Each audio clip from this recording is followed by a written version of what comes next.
December মাসের ২৫ তারিখে জনাব তারেক রহমান সাহেবের দেশে ফেরার পর পুরো যে রাজনীতি, সেই রাজনীতির হিসেব একেবারে ১৮০ ডিগ্রি অ্যাঙ্গেলে উল্টে গিয়েছে। যারা বিএনপি সমর্থক রয়েছেন তাদের আনন্দের সীমা নেই। বিএনপির বাড়িতে বাড়িতে ঈদের আনন্দ। বিএনপির যারা প্রার্থী তাদের সবার বাড়িতে যেন পূর্ণিমার চাঁদের হাট বসেছে। সবাই ধরেই নিচ্ছে একেবারে কনফার্ম এমপি হয়ে যাচ্ছে, কনফার্ম মন্ত্রী হয়ে যাচ্ছেন। তারপর তাদের নেতা জনাব তারেক রহমান সাহেব প্রধানমন্ত্রী হবেন। তো সেই প্রধানমন্ত্রী হলে তার অভিষেকটা কেমন হবে? তিনি কি প্রধানমন্ত্রী হিসাবে শপথ গ্রহণের পর সেই গণসংবর্ধনায় অংশ নেবেন ৩০০ ফিটে আবার, নাকি জাতির উদ্দেশ্যে ভাষণ দেবেন? এটি নিয়ে মানুষ কিন্তু চিন্তাভাবনা করছে যে নরমালি নির্বাচিত হওয়ার পর জাতির উদ্দেশ্যে ভাষণ দেন টেলিভিশনে। তো যেহেতু তিনি দেশনায়ক, তারপরে জনমানুষের নেতা, তো তার যে অভিষেক, সেই অভিষেক যদি আগের মতো ৩০০ ফিটে হয় তাহলে এটা একটা ব্যতিক্রমধর্মী ঘটনা হবে। এরকম চিন্তাভাবনা বিএনপির যারা নেতাকর্মী তারা কিন্তু করছেন। আর যেহেতু বিএনপির হাতে অনেক মাইক, 35% লোক বিএনপি করে, তো এই দশমুখে যখন এই সকল কথাবার্তা আলোচনা হচ্ছে এবং তাদের বডি ল্যাঙ্গুয়েজে যখন এই জিনিসগুলো প্রচারিত হচ্ছে, তখন প্রশাসনে একটা ধাক্কা লাগছে। এবং আপনি জানেন যে আমাদের দেশের প্রশাসন সবসময় সরকারের দালালি করে, ক্ষমতার দাবিদারি করে, এবং ক্ষমতা যার কাছে যায় তাকে রীতিমতো তোয়াজ তদবির করা, স্যার ডাকা, ম্যাডাম ডাকা, পা ধরে কদমবুচি করা, মানে এটা আমাদের প্রশাসনের একটা অভ্যাস হয়ে গেছে। এটা কেন? এটার একটা সাইকোলজিক্যাল ব্যাখ্যা দেওয়া দরকার। সবসময় আমরা আমলাদেরকে দায়ী করি। আমাদের সমাজে চিন্তা করুন যে এখন যারা আমলা হচ্ছে মধ্যবিত্ত, নিম্ন মধ্যবিত্ত এবং দরিদ্র পরিবারের সন্তান। তো এই সন্তানটি প্রথমত ভালো ছাত্র। ভালো ছাত্রের কতগুলো অভ্যাস থাকে। ভালো ছাত্র হলো তারা যেদিকে কনসেন্ট্রেট করে মন, ওর বাইরে অন্যদিকে মানে গাং হয়ে গেল, ভেঙে তছনছ হয়ে গেল, তাতে তাদের কোনো খোঁজখবর থাকে না। তো সেদিকে তাদের চাকরিটা বাঁচাতে হবে। এর বাইরে তাদের কতটা সম্মান গেল, লোকজন তাদেরকে কি বলল, কি গালাগালি করলো, তাদের কতটা ক্ষতি হলো, ব্যক্তিত্ব রইল না গেল, এসব নিয়ে যারা আমলার রয়েছেন তারা কখনো ভাবে না। ওই যে শৈশব থেকে তাদের ওই অভ্যাসের কারণে, মেধার কারণে। দ্বিতীয়ত হলো তারা যখনই মেধাবী হয় তাদেরকে নিয়ে তাদের পিতা মাতা, আত্মীয় স্বজন সবাই স্বপ্ন দেখেন। তো স্বপ্ন দেখে তাদেরকে ঘি, মাখন, পোলাও, কোরমা, দুধের স্বর, মানে পরিবারের সবাইকে বঞ্চিত করে তাদেরকে খাওয়াতে হবে। তারপর ধরুন একটা দরিদ্র পিতা, তার পরনে লুঙ্গি নেই, তার গামছাটাও ছিঁড়ে গিয়েছে, বা সে যদি রিক্সা চালক হয় তার টায়ারটা অবিলম্বে পাল্টানো দরকার। কিন্তু এ সকল কর্ম না করে সেই দরিদ্র পিতা প্রায় করে কি, মানে তার সেই মেধাবী ছেলেটি তাকে সুটেড বুটেড করে বিশ্ববিদ্যালয়ে পাঠায়। এই স্বার্থপর শ্রেণীটা যখন আমলা হন, কামলা হন, তারা প্রথমত অকৃতজ্ঞ হয়ে পড়ে, ক্ষেত্র বিশেষে কৃতজ্ঞ, যারা উপকার করে তাদেরকে ক্ষতি করে। এরা ভীষণ রকম অসামাজিক এবং ভীত সন্ত্রস্ত হয়ে থাকে। থার্ড যে কারণটি হলো, তারা ক্ষমতায় বসার পর যখন তারা ম্যাজিস্ট্রেসি পাওয়ার পায়, সিদ্ধান্ত গ্রহণ করার ক্ষমতা পায়, ঠিক ওই সময়টাতে তাদের যে অতীতের বেদনা, না পাওয়ার কষ্ট, তাদের যে ঈর্ষা, প্রায় সব জিনিসগুলোই তারা ওই চেয়ারে বসে বাস্তবায়ন করার চেষ্টা করে। এর কারণে হয় কি, যে কোনো মূল্যে তারা ক্ষমতায় থাকতে চায়, তাদের চেয়ারটা বাঁচাতে চায়, ক্ষমতাধর লোকদের সঙ্গে গণ্ডগোল তারা করতে চায় না ইন জেনারেল।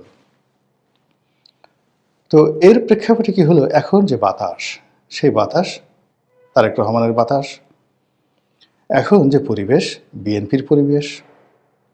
এখন যে আওয়াজ, সেটা হলো প্রথম বাংলাদেশ আমার শেষ বাংলাদেশ, জীবন বাংলাদেশ আমার মরণ বাংলাদেশের আওয়াজ। আমাদের মাথা গরম হয়ে গেছে, কে আগে যাবে। এতকাল জান্নাতের টিকিট আশা করত, এতকাল নতুন বন্দোবস্তের কথা চিন্তা করত, কত বাচ্চা ছেলেদের ব্যাগ টানত।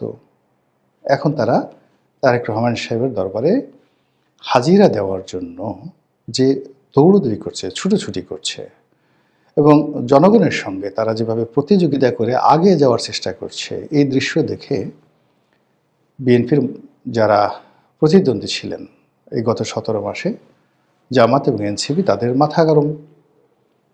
এখন তারা না পারছে বলতে, না পারছে সহ্য করতে, তাদের অঙ্গ জ্বলে যাচ্ছে। কেন? গত 17 মাসে তারাও তো ঠিক সেম কাজই করেছে। তখনও তো বিএনপির গাত্রদাহ হয়েছে, গায়ে জ্বালা হয়ে গিয়েছে, কিন্তু বিএনপি তখন যেভাবে বলতে পারেনি, তদ্রূপ এখনও জামাত বলতে পারছে না।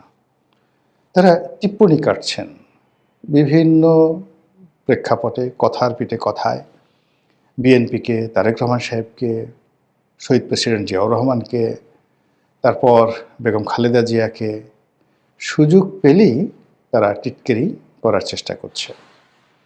তো এই অবস্থাতে বলতে গেলে এখন তারা যে সকল কথাবার্তা বলছেন, যেটা 1-2 মাসে আগে কল্পনাও করা যেত না। তারা নির্বাচন নিয়ে সন্দেহ প্রকাশ করছে। নির্বাচনটা যদি হয় সেক্ষেত্রে একটি বিশেষ দলের দিকে প্রশাসন ঝুঁকে আছে, এটা ভালো হবে না, এই ধরনের কথাবার্তা বলছে। আবার হালকা পাতলা হুমকিও দিচ্ছে। এটা দেখে মনে হচ্ছে যে তারা খুব ভয় পেয়ে গেছে, ভীষণ রকম তারা ভয় পেয়ে গেছে এবং নির্বাচন যদি হয় সেখানে তাদের যে পরাজয়, এটা অবারিত এবং অবধারিত, আরও যদি বলি নিশ্চিত। এই আতঙ্ক তাদেরকে তাড়া করছে। এটি কিন্তু আমার কথা না, আমি সাইকোলজিক্যালি ব্যাখ্যা করছি।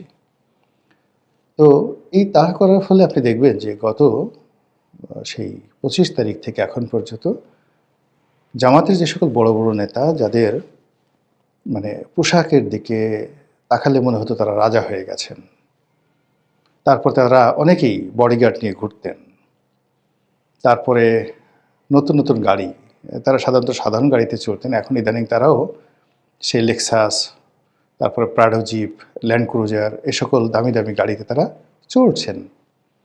তো এই 25 তারিখের পরে এটাতে কিছুটা ভাটা দেখা দিয়েছে। তাদের কাছে যেভাবে রাষ্ট্রদূতরা যেতেন, ব্যবসায়ীরা যেতেন, এবং এই এখন তারেক রহমান সাহেবের কাছে যারা যেতেন তারাও একসময় তাদের কাছে গোপনে প্রকাশ্যে ধর্ণা দিতেন, ইদানিং তারা দিচ্ছেন না। এটা তাদের কাছে ভীষণ রকম একটা অপমান, অমর্যাদাকর এবং কষ্টের। এই কষ্টটা তারা প্রকাশ করতে চাচ্ছেন এবং সেই প্রকাশ যদি তারা গণতান্ত্রিক উপায়ে সুন্দরভাবে করেন, এটি বিএনপির জন্য, জামাতের জন্য, সকলের জন্য খুব ভালো হবে। কিন্তু কোনো কারণে যদি তারা সেই মনের ক্ষোভ মনের মধ্যে রেখে গুপ্ত সংগঠনের মতো কোনো কাজ করে বসেন, অথবা দেখা গেল যে হঠাৎ রাগ হয়ে যান এবং 1996 সনে তারা যে কাজ করেছিলেন, যে শেষ মুহূর্তে সকল দলের সঙ্গে একত্র হয়ে পার্লামেন্ট বর্জন করেছিলেন এবং পার্লামেন্ট থেকে পদত্যাগ করে সে একটা 15ই ফেব্রুয়ারি নির্বাচনটাকে অনিবার্য করে তুলেছিলেন এই জামাত। তো কাজেই সেই জামাত এখন এই সময়টিতে এসে অতীতের যে কোনো সময়ের চাইতে এখন তারা খুব সেন্সিটিভ অবস্থার মধ্যে আছে।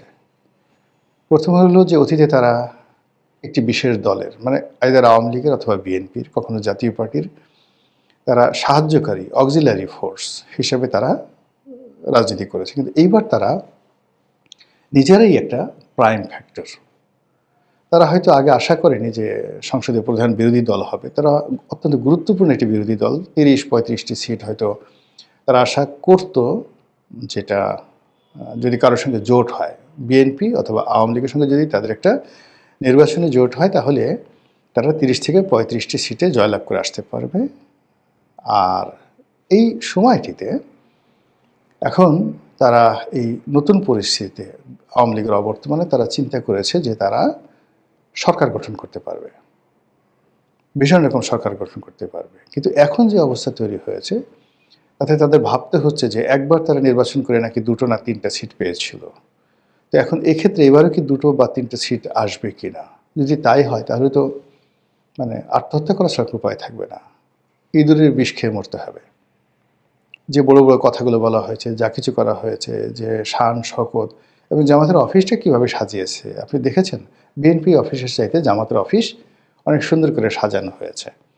এই সাজানোর কারণটাও মূলত তারা ক্ষমতায় চলে যাচ্ছে এরকম একটা অবস্থা। বিশেষ করে তারেক রহমান সাহেব যতদিন লন্ডনে ছিলেন, ততদিন যত সহজে মির্জা আব্বাস, তারপরে মির্জা ফখরুল সাহেব, তারপর সালাউদ্দিন সাহেব, তাদেরকে প্রশাসনের ভয় দেখিয়ে যেভাবে নাস্তানাবুদ করা যেত, যমুনায় ভয় দেখিয়ে তাদেরকে যেভাবে নাস্তানাবুদ করা যেত, একবার যমুনাতে ডাকা হতো, আবার যমুনা থেকে তাদেরকে পাত্তা না দিয়েই আবার ঠিক হাউমাউ এলোমেলো ফাউ ফাউ কিছু কথাবার্তা বলে তাদেরকে সেখান থেকে বিদায় করা হতো, সেটি এখন হচ্ছে না। তারেক রহমান সাহেব আসার পরে এখন কে যমুনা, কে বঙ্গভবন, কে প্রধান উপদেষ্টা, কে রাষ্ট্রপতি, এই জিনিসগুলো নিয়ে না মানুষের কোনো মাথা ব্যথা নাই। কে জামাতের আমির, কে গণ অধিকার পরিষদের সভাপতি, এসব জিনিস নিয়ে মানুষের এখন মানে যাকে বলা হয় আমাদের বাঙালির উপরে মানুষের রাগ হয় এমনি এমনি হয় না। মানে এরা কাউকে মাথায় তুলতেও সময় নেয় না, আবার মাথা থেকে আছাড় দিতেও নামিয়ে আছাড় দিতে তাদের দেরি লাগে না। এই ১৭ মাসে তারা ১৭ বার বিভিন্ন জোয়ারের কারণে, ভাটার কারণে পক্ষ পরিবর্তন করেছে। তো সেই জোয়ারটি এখন বিএনপির দিকে, আর ভাটাটি এখন জামাতের দিকে। তো এটা দেখে জামাতের যে কথাবার্তা, হাপিত্যেশ, এগুলো শুনে মনে হচ্ছে যে জামাত কি আসলে বিএনপি যে বিজয়ী হবে, তারেক রহমান সাহেব যে প্রধানমন্ত্রী হবেন, এটা কি তারা মেনে নিয়েছেন? আর যদি তা না হয়, অতি সম্প্রতি জামাতের আমির জনাব তারেক রহমান সাহেবের সাথে দেখা করেছেন এবং বের হয়ে এসে তিনি জাতীয় সরকারে যোগদানের আগ্রহ প্রকাশ করেছেন।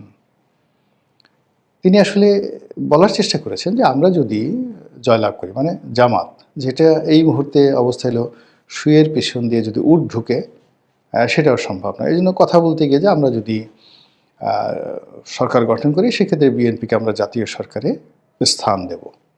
তো যেহেতু নির্বাচনের আগে, তো সিমিলারলি ভাইস ভার্সা যদি বিএনপি সরকার গঠন করে, সেক্ষেত্রে যদি জামাতকে তারা ডাকে জাতীয় সরকারে অংশগ্রহণ করার জন্য, জামাত আসবে। আমরা দেশটা গঠনের জন্য এই কাজগুলো করতে চাই। খুব নেহায়েত একেবারে নিষ্পাপ কথাবার্তা। কিন্তু যে শিক্ষা বিএনপি পেয়েছে গত ১৭ মাসে, যে শিক্ষা তারা পেয়েছে ২০১৮ থেকে ২০২৫ সন পর্যন্ত, যে শিক্ষা তারা পেয়েছে ২০০১ থেকে ২০০৫ পর্যন্ত, বিশেষ করে 1/11-এর সময়, সেক্ষেত্রে বিএনপির যারা লোকজন রয়েছে তাদেরকে যদি বলা হয় তোমাদের কুচি কুচি করে কেটে বিভিন্ন জায়গাতে কই মাছ যেভাবে মানে যাকে বলা হয় কই মাছ ক্যাচে ভিতরে মশলা ঢুকানোর জন্য, ওইভাবে তোমাদের শরীর কুচি কুচি করে কাটা হবে আর ভিতরে লবণ এবং মরিচ ঢুকিয়ে দিতে হবে। এটা হলো একটা অপশন। আর দ্বিতীয় অপশন হলো জামাতের সাথে গলাগলি করে তারপর শেষে সেই ২০০১-২০০৬-এর মতো তোমরা যে একটা জামাত বিএনপি সরকার চালাতে, ওইরকম একটি জাতীয় সরকার